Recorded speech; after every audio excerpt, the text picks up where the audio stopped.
एक नया टॉपिक के साथ फिर से आपके पास हाजिर हूँ। अभी तक आपने मेरा वीडियो देखा और बहुत अच्छा आपका रिस्पॉन्स रहा, और आगे भी कार मेंटेनेंस से रिलेटेड आपको नया नया वीडियो प्रेजेंट करता रहूँगा, बताता रहूँगा। और कार ड्राइविंग करते समय जो आपको प्रॉब्लम फेस करने को मिलता है, उससे हम प्रॉब्लम सॉल्विंग करने का एक रास्ता दिखाता रहूँगा, आपको बताता रहूँगा। तो आपने अभी तक जो वीडियो देख लिया, जिसमें आपने नॉर्मल रूटीन चेकिंग के बारे में जाना, नॉर्मल रूटीन कैसे किया जाता है चेक, जिसमें आपको हमने बताया कूलेंट को देख रेख कैसे करना है, कूलेंट को टॉप अप कैसे करना है। इसी तरह से आपने जाना बैटरी को मेंटेनेंस कैसे करना है। इसी तरह आपने जाना वाइपर वाटर बॉक्स फ्लूइड को कैसे टॉप अप करना है। आज जो हम टॉपिक लेकर आया हूँ, उस पर हम बात करेंगे। बहुत ज़्यादा आपका कमेंट आया, बहुत ज़्यादा आपका रिक्वेस्ट आया इस चीज़ के बारे में बताएं, फिर बहुत ज़्यादा आपको कमेंट्स लगता है। तो सबसे पहला टॉपिक जानेंगे फ्यूज क्या होता है, फ्यूज किस तरह से रोल निभाता है कार मेंटेनेंस के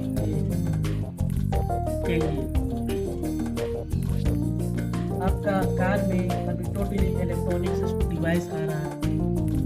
एवरीथिंग आपका कार में इलेक्ट्रॉनिक डिवाइस से ऑपरेटेड होता है। इसका अच्छे से जानकारी आपको होना जरूरी है। हो सकता है कभी आप लॉन्ग ड्राइव पे जा रहे हैं और वहाँ आपको नेशनल हाईवे पे आपको छोटा मोटा इलेक्ट्रिकल प्रॉब्लम को फेस करना पड़ सकता है। हो सकता है कार ऑटोमेटिक आपका बंद हो जाए, इंजन आपका बंद हो जाए, लाइट बंद हो जाए, या आपका कोई भी सिस्टम, इलेक्ट्रॉनिक सिस्टम कभी भी किसी भी समय प्रॉब्लम क्रिएट कर दे, और वो ओनली डिपेंडेंट हो छोटा सा फ्यूज के ऊपर। तो आपको फ्यूज का बेसिक जानकारी होना जरूरी है कि फ्यूज का प्रॉब्लम कैसे आप सॉल्व करें। तो सबसे पहले हम जानते हैं कि फ्यूज का क्या रोल रहता है आपके कार के लिए। कंपनी फ्यूज को इसलिए लगा कर देती है ताकि जितना भी इलेक्ट्रॉनिक डिवाइस है बहुत ज़्यादा कॉस्टली अमाउंट का होता है, उसको देख रेख, उसको बचाव करने के लिए कंपनी उसमें फ्यूज को इनबिल्ट करती है कि किसी कारणवश अगर वो इलेक्ट्रॉनिक डिवाइस आपको काम करना बंद कर दे या किसी तरह से उसमें प्रॉब्लम क्रिएट हो, तो ये फ्यूज उसको सेफ्टी करे। अगर ओवरहीटिंग का प्रॉब्लम हो या ओवरलोड का प्रॉब्लम हो या शॉर्ट सर्किट का प्रॉब्लम हो, तो ये फ्यूज उसका कनेक्शन को डिस्कनेक्ट करके उसको प्रोटेक्शन करता है, उसको बचाता है, सेफ्टी करता है। और नॉर्मली यानी हाई लोड पड़ने से भी, लोड थोड़ा ज़्यादा पड़ने से भी फ्यूज का प्रॉब्लम फेस करने को मिलता है। तो आज हम बात करते हैं कि फ्यूज को रिप्लेसमेंट कैसे करेंगे और किस तरह से उसको यानी आप रिकॉग्नाइज करेंगे, जानेंगे कि हाँ किस कंपोनेंट के लिए। यानी आपके कार में बहुत सारा कंपोनेंट होता है जो कि टोटल ऑपरेट होता है फ्यूज सिस्टम से जुड़ा होता है। जैसे आपका हेडलाइट हो, ब्रेक लाइट हो, वाइपर हो, अंदर का इंजन का डैशबोर्ड लाइट हो, आपका रूफ लाइट हो, रिवर्स लाइट हो, ब्रेक लाइट हो, पीछे का म्यूजिक सिस्टम हो, सीक्रेट लाइटर हो, एसी हो, हीटर हो, इंजन से रिलेटेड कोई भी हो, टोटल चीज etch step by step total चीज आपका रिलेटेड है फ्यूज से। तो कंपनी ने 3 तरह से इसको रिकॉग्नाइज किया है, आपको सुविधा के लिए, आपको पहचानने के लिए, आपको बताने के लिए। फ्यूज को 3 तरह से मार्किंग कर दिया और इसको 2 हिस्सों में बांट दिया है। एक जो नॉर्मल रूटीन में जो आप डेली नॉर्मल रूटीन में जो आप इसको यूज करते हैं, जैसे म्यूजिक सिस्टम यूज करते हैं, लाइट यूज करते हैं, ऊपर का रूम लाइट यूज करते हैं, रिवर्स लाइट यूज करते हैं, म्यूजिक सिस्टम यूज करते हैं, हेड लाइट यूज करते हैं। तो ये इसको 2 हिस्सा में बांट के आपकी सुविधा के लिए एक मेजर पार्ट कर दिया, एक माइनर पार्ट कर दिया जो नॉर्मल आता है।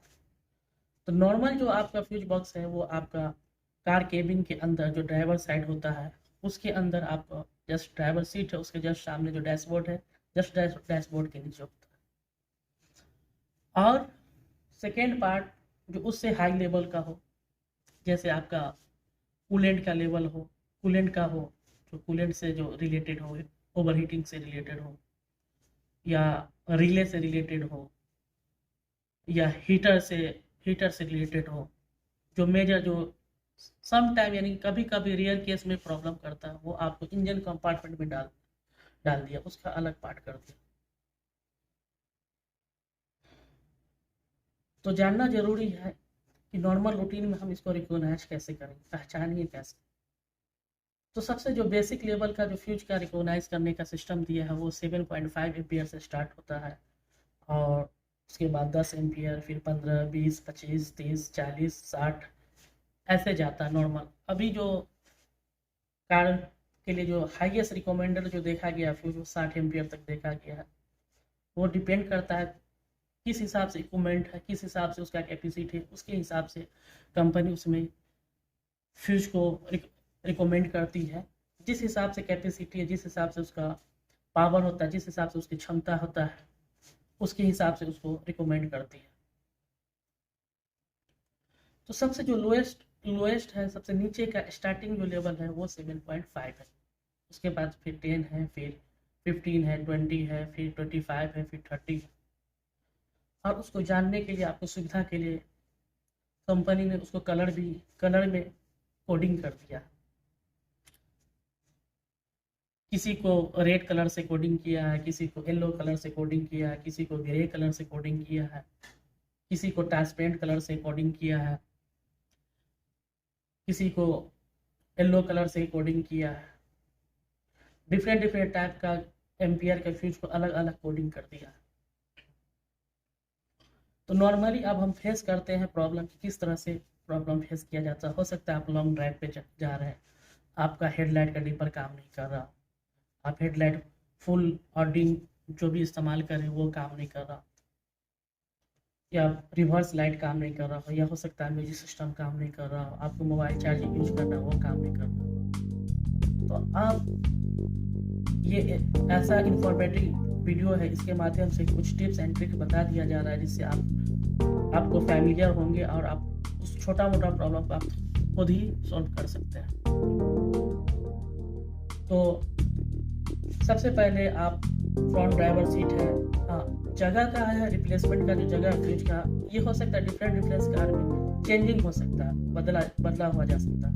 किसी में लेफ्ट साइड नहीं हो के राइट साइड हो, राइट साइड हो तो लेफ्ट साइड हो, ऐसे बदल सकता है। ठीक है, इसका कोई फिक्स नहीं है। अलग अलग कंट्री के हिसाब से, अलग अलग एरिया के हिसाब से company country wise left side driving, right side driving के हिसाब से इसको चेंज कर देता है। तो सबसे पहले चलते ऑपरेशन करते हैं। अगर कोई भी आपका इलेक्ट्रॉनिक डिवाइस, कोई भी सिस्टम अगर काम नहीं करता है, सिंपल अगर मानते हेडलाइट काम नहीं किया, ब्रेक लाइट नहीं काम किया, रिवर्स लाइट नहीं काम किया, म्यूजिक सिस्टम नहीं काम किया, पावर विंडो नहीं काम किया, सेंट्रल लॉक नहीं काम किया, लॉकिंग सिस्टम जो होता है सेंट्रल लॉक, कोई भी प्रॉब्लम आ सकता है। तो नॉर्मली आपको क्या करना है, फ्यूज बॉक्स को कवर खोलेंगे, उसमें कवर पे जो कवर निकालते उसी में कोडिंग किया रहता है, या तो पैनल बाहर रहता है उस पर भी एक स्टिकर लगा रहता है, उस पर भी कोडिंग किया रहता है। वो उस पर स्टेप बाय स्टेप लिखा रहता है 7.5 ampere fuse for this purpose, 10 ampere fuse for this purpose, 15 ampere fuse for this purpose. Company उसको रिकॉग्नाइज उसमें इंडिकेट कर देता है। और कस्टमर की सुविधा के लिए, ड्राइवर की सुविधा के लिए, कार ऑनर की सुविधा के लिए कंपनी उसमें स्पेयर एक इस तरह का लॉक, उसमें लॉक सिस्टम का रहता है खींचने के लिए, फ्यूज को निकालने के लिए स्पेयर हमेशा लगा था, और 4 फ्यूज स्पेयर कंपनी उसमें दिए रहता है। वो उसको नंबर वाइज आप रीडिंग करेंगे केयरफुली, और रीडिंग करेंगे जो भी प्रॉब्लम है, अगर लाइट नहीं जल रहा, डिम नहीं जल रहा, रिवर्स नहीं, उस जगह का जो फ्यूज है उसको बाहर निकालेंगे और देख लेंगे विजुअली ऐसे करके। जो बस्टेड फ्यूज रहेगा ऑटोमेटिक पता चल जाएगा, वो बीच से अपना रिलेशन कनेक्टिविटी है वो अलग हो जाएगा, अलग कर देगा। तो आपको निकालते ही पता चल जाएगा कि ये काम नहीं कर रहा। और करना क्या है, सेम एम्पियर का स्पेयर फ्यूज है, वहाँ पे लिखा भी रहता है कि ये स्पेयर फ्यूज, उसको उसमें इनबिल्ट कर देना सिंपली। उसके बाद ऑपरेट करके देखेंगे वो काम कर रहा है कि नहीं, हमारा जो लाइटिंग सिस्टम वो काम कर रहा है कि नहीं। लेकिन आप मेक श्योर हो जाए जब भी आप फ्यूज को रिप्लेस करें तो आप अपना इंजन के कार को स्विच ऑफ कर दें, ऑफ मोड में ही रिप्लेस करेंगे, यानी कि ऑन स्टार्टिंग मोड इसको रिप्लेस नहीं करेंगे, इसको ऑफ करेंगे। हाँ, केयरफुली है, कंपनी रिकमेंड करती है कि हमेशा सेम जो रिप्लेसमेंट जो फ्यूज दिया उसी के हिसाब से फ्यूज को आप चेंज करें, उसी के हिसाब से फ्यूज को बदली करें। जिस नंबर का फ्यूज उसमें दिया उसी नंबर का फ्यूज आपको रिप्लेस करना।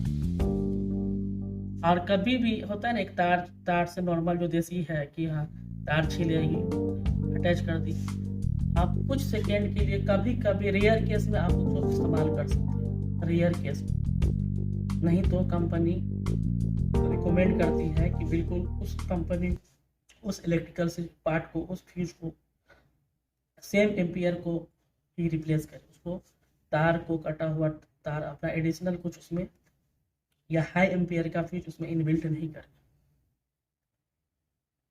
तो उम्मीद करते हैं ये वीडियो आपको पसंद आया होगा और इसका एक पार्ट 2 भी बनने जाएगा, इसमें और भी इंफॉर्मेटिव जानकारी देंगे और भी ज़्यादा डिटेल बताएंगे आपको। तो मिलते हैं नेक्स्ट वीडियो में। अगर वीडियो पसंद आया हो तो प्लीज़ लाइक करें, शेयर करें और सब्सक्राइब करें और कार मेंटेनेंस सीरीज से जुड़े रहें। एवरीथिंग हम आपको कार रिलेटेड जानकारी आपको देते रहेंगे। अपना ख्याल